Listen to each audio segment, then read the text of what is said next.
생활에 보탬이 되는 친절한 경제 시간입니다.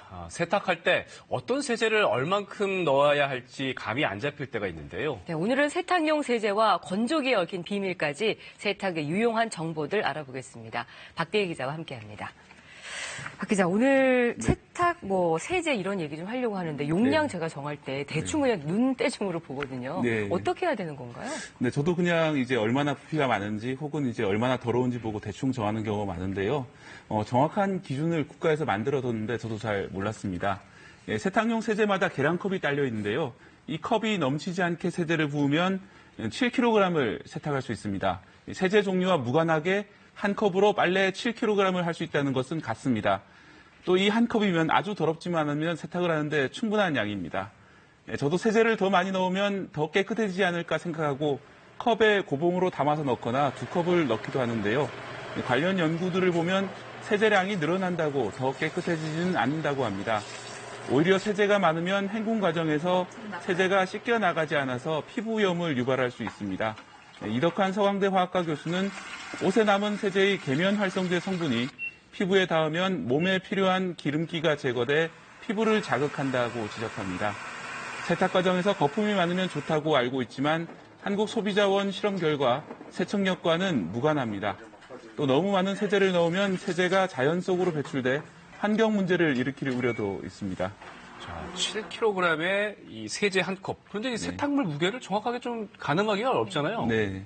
그래서 이제 대략적인 이제 세탁물 무게 어느 정도 되는지를 추정해 봤는데요. 일반적인 가정에서 2, 3일에 한 번 정도 세탁을 한다면 그 양은 3kg 정도입니다. 예를 들어서 바지와 남방 2벌씩, 와이셔츠 2벌과 속옷 4개씩, 그리고 수건까지 세탁하더라도 무게는 약 3kg 정도고요.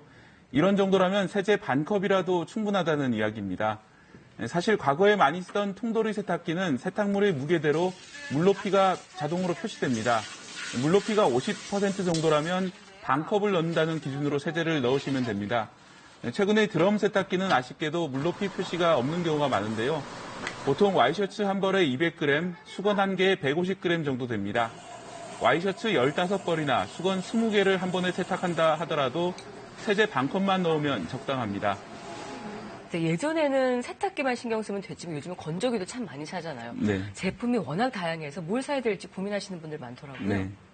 네, 그런데 이제 비싸다고 꼭 좋은 것은 아니다. 이것만 생각하시면 될 것 같습니다. 한국소비자원이 시중에 많이 팔리던 제품들을 비교해봤는데요. 최대 용량에서 건조도를 비교해본 결과 4개 제품이 양호 판정을 받았는데 가장 비싼 M사 한국법인 제품은 미흡 판정을 받았습니다. 이 앞의 4개 제품은 80만 원에서 130만 원대 제품인데 M사 제품은 230만 원이나 하는 제품입니다. 건조 성능만 놓고 보면 오히려 비싼 제품이 성능이 떨어지는 셈입니다. 다만 M사 제품은 전력 소비는 가장 적고 건조 속도가 빠르기 때문에 이 점을 중시한다면 선택해도 되겠습니다. 또 한 가지 알아두실 점은 어떤 빨래 건조기든지 최대 용량을 꽉 채울 경우에는 건조 성능이 떨어진다는 점입니다. 이 건조기도 종류가 다양하게 있잖아요. 전기 건조기가 있고 가스 방식이 있는데 어떤 게 더 나은 선택인가요? 예, 방식에 따라서 이제 장단점이 분명히 있는데요. 우리나라 전기요금은 누진제가 적용되기 때문에 가스식을 쓴다면 전기요금을 많이 절약할 수 있습니다. 하지만 가스식은 배관 공사를 해야 한다는 단점이 있습니다. 또 전기식은 다시 최근에 2가지로 나뉘는데요. 전통적인 히터 건조 방식은 저렴한 점이 장점입니다. 최근에 나온 히트 펌프 건조 방식은 저온에서 건조하기 때문에 옷감이 상할 우려는 적은 대신에 건조기 자체가 비싼 단점이 있습니다. 특히 최근에는 따로 실외로 공기를 배출하는 배관이 없어도 되는 건조기도 있습니다. 콘덴싱 방식이라고 부르는데 원룸에 거주하는 1인 가구에게는 적합한 방식의 건조기입니다. 대신에 값이 비싸거나 건조 성능은 낮을 수 있기 때문에 다양한 건조기 유형 중에서 잘 비교해 보시는 게 좋습니다. 업계에 따르면 건조기 판매는 2년 전 60만 대 수준에서 지난해 150만 대, 올해는 200만 대로 늘어날 것으로 예상됩니다. 장기 불황을 겪고 있는 가전업계에 모처럼 인기 상품이 나온 건데요. 미세먼지에 대한 경각심이 높아진 상황이나 빨래 넣을 곳도 없는 공간에서 살아야 하는 주거 공간 문제 때문에 건조기가 인기라는 점을 생각하면 씁쓸한 생각도 드는 것이 사실입니다. 네, 오늘 친절한 경제 세탁에 유용한 정보들 알아봤습니다. 고맙습니다. 고맙습니다.